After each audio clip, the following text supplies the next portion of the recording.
it's me again. I hope you all have a wonderful day. Look at this cute thing I bought at Dollar Tree the other day. They have a white one too. But, you know, I'm using it for a candle holder. So, let's see. This video is reduce your basic expenses to $1. Food and non-food, keep on stockpiling. Okay, so I will start on the food. And the other day I made the best meatloaf sandwich ever. So I have 2 pieces of Walmart bread and I buttered one side. And then I made a tasty meatloaf. Here it is. Right here. And I had bought hamburgers. They were some kind of fairly large hamburgers, but I got 8 for $8.99. So they were about $1.15 each. So they were really cheap. So this is like a good thing to make with leftover meatloaf, but this is going to make 2 liberal meatloaf sandwiches.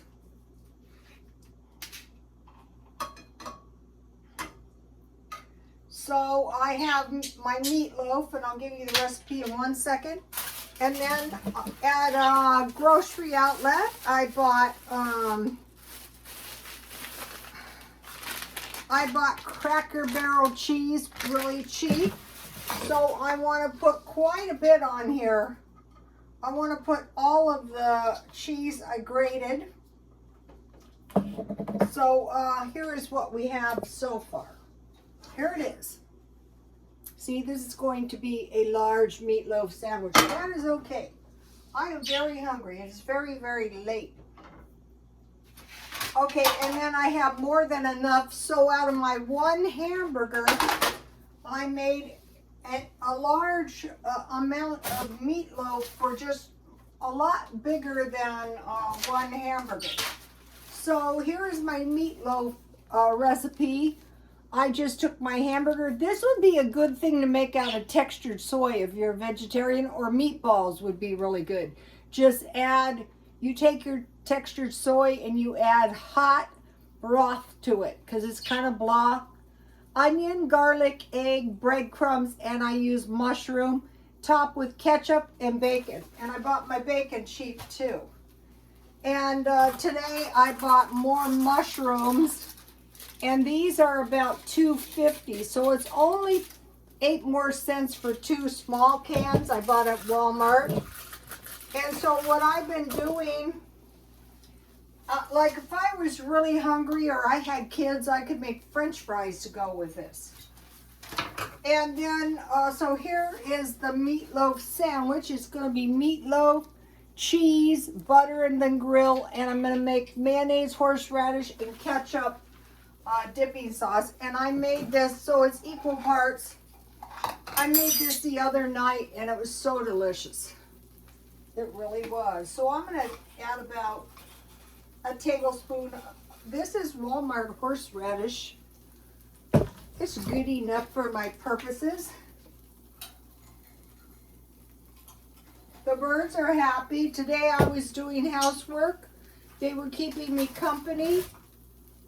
And then mayonnaise. So I have my secret sauce is horseradish, ketchup, and mayo.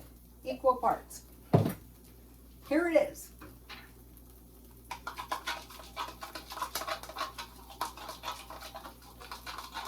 So, okay, so now, the babies are getting the new baby, Sonny, is getting the hang of the YouTube videos.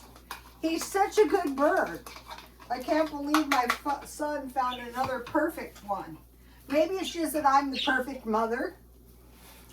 Okay, so what I started doing is I'm working on the water. I want to make sure I have plenty of water. No matter what happens, I'm going to need water if something happens. Okay, so I went to Walmart and I I'm buying $1 water per day. Spring water, because there's no fluoride in it. And I thought I really don't want the birds drinking fluoride. Toilet paper, $1 a day. That would be cheap out here. So Walmart has this for $7.28. So if this lasts a week, and I don't know if it will, because I use a lot of toilet paper on the bird cage. Sometimes, so that'd be great. I'm trying to figure out exactly how much toilet paper I need. And then I'll buy a whole bunch. So $1 a day, so $7.28. Okay, so now I'm going for $1 meats. So I usually have hamburger twice a week, so I get the burgers that are about $1. Chicken, I get the $5 package of chicken. Oh, perfect. Ooh, yummy.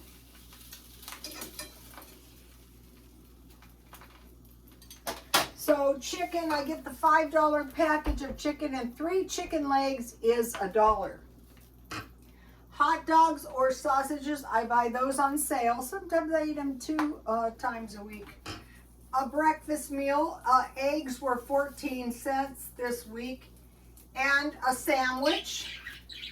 I really love to eat sandwiches. You just eat a big sandwich, you're done. Okay, I didn't discover it, but I thought, just quit being so picky. I got the Dollar Tree color for $1.25, and that's this.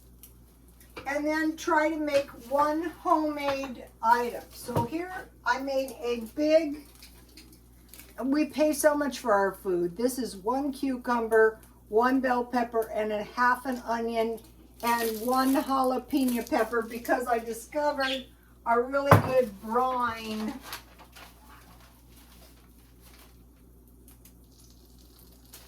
Wash your cucumbers good with water. Put cucumbers in a bowl of water and sprinkle with salt and let set for a few minutes.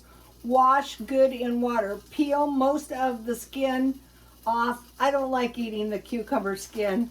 To remove pesticide or wax.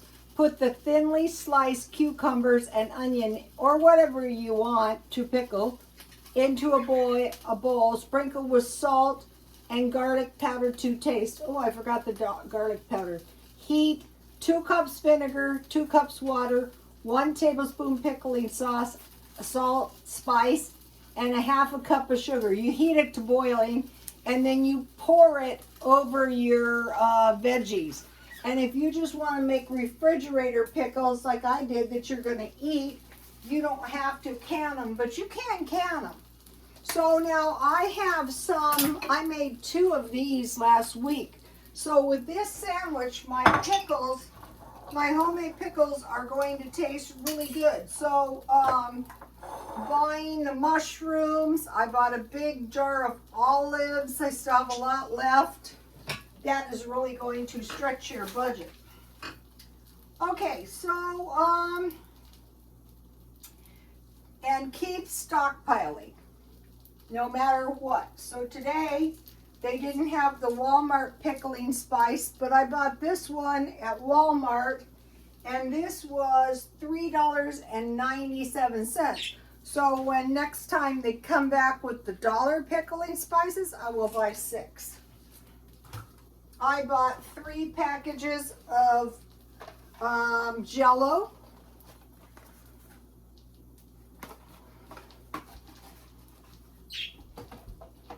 For the vinegar, I use half and half.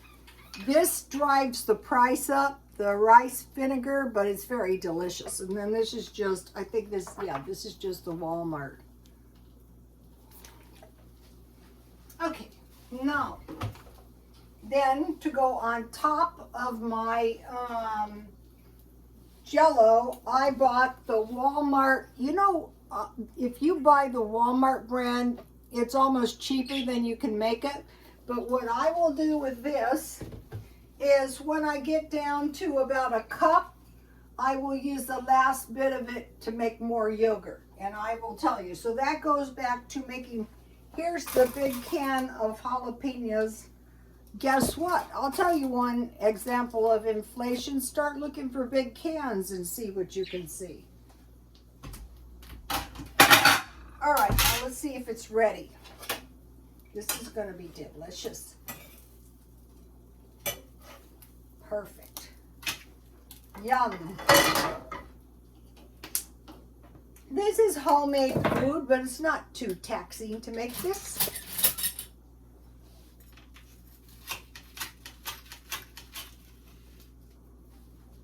And then here is my tasty sauce.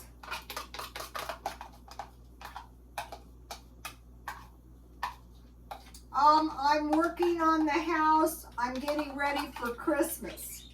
Last year, my Christmas was totally bogged down. I got so annoyed, I threw all the junk out into the trash because I just had the most horrible time trying to do the decorations because my decorations were just to the point where they were pretty. So I had cabbage, carrots, and cucumbers in here. So I'll just have a little pile of homemade veggies.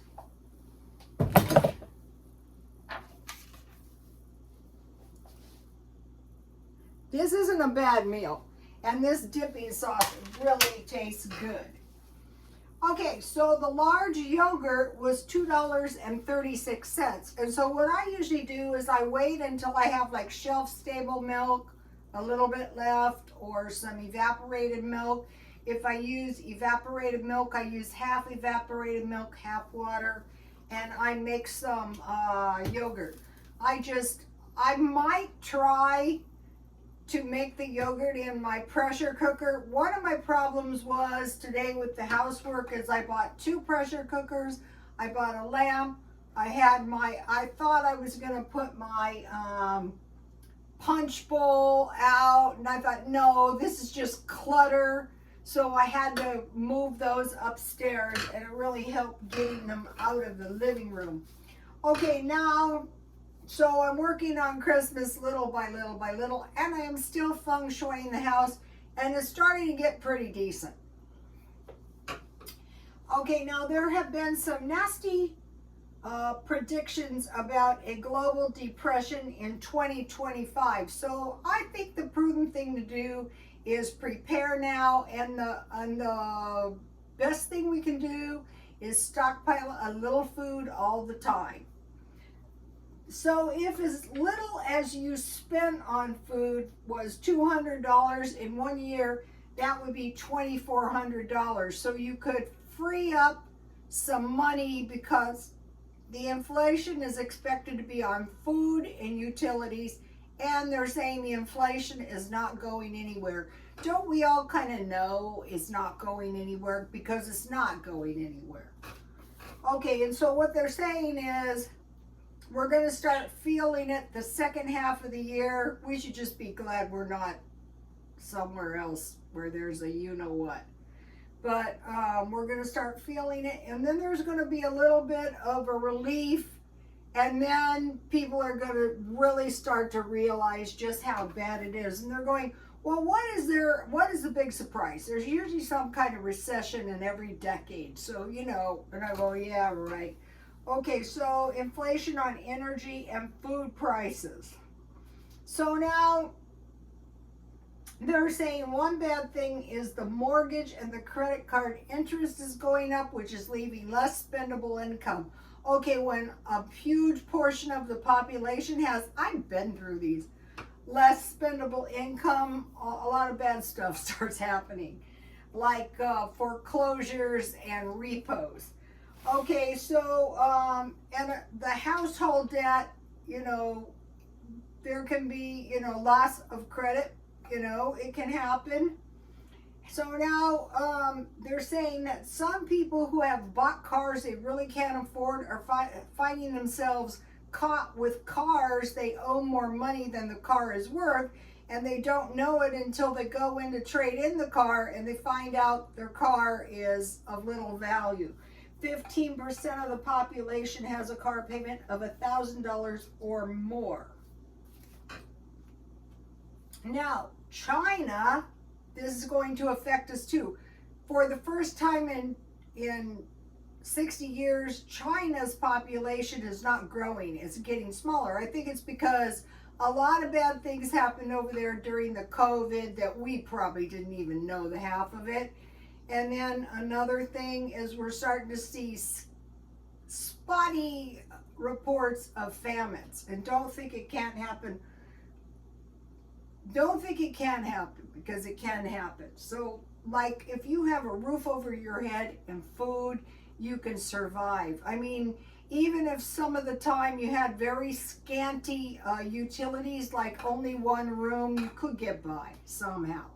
But you've got to have food. And so, so why is this decline in population with China bad? Well, it's because there's less people for the cheap labor, and if our economy retracts, there's less people buying, which means our iPhones and all of that kind of stuff might go up. Plus, we might have, I would expect fuel inflation as well.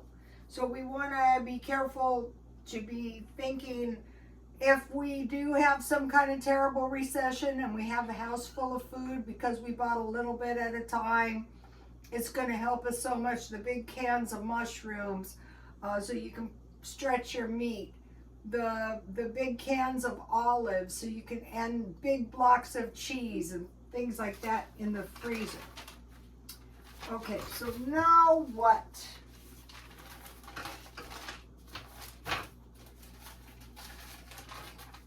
Another thing is, don't discount the amount of money that can be saved by making a few things homemade, like your fruit bread, like your biscuits, like your cupcakes. Okay, and be thinking about tuna, salmon, beans, vegetables, fruit, nuts, milk, and soup in cans.